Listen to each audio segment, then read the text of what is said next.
بله، سلام علیکم. الو آقا اظهار. بله گوش میکنم، بفرمایید. چرا به هم زنگ زدی؟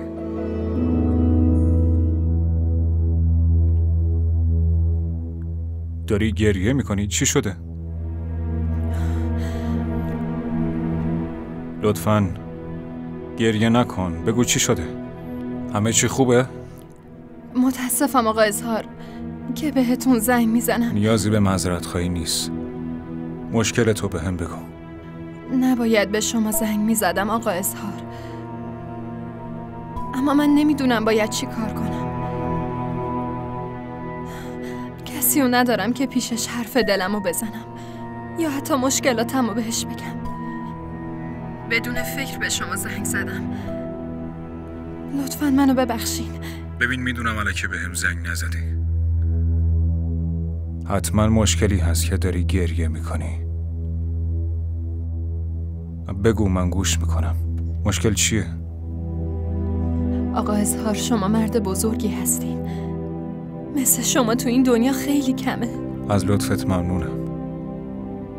ازت ممنونم، وگرنه من یه آدم عادیه. حالا بگو ببینم چرا داری گریه میکنی؟ نه همین که با شما حرف زدم قصه‌ام کمتر شده.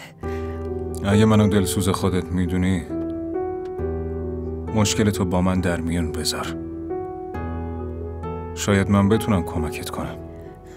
نمیدونم اینو بهتون بگم یا نه آقا اظهار.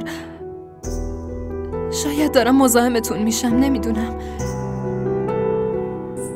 نه جانان، اتفاقا خوشحالم که به من اعتماد کردی. آقا اظهار یه پسری توی دانشگاهه،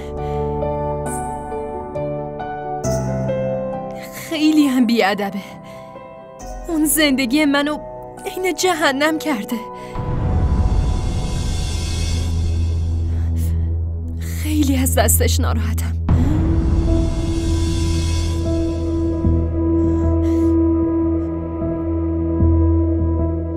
آقا اظهار گوش میکنید؟ الو؟ صدای منو میشنوین؟ بله.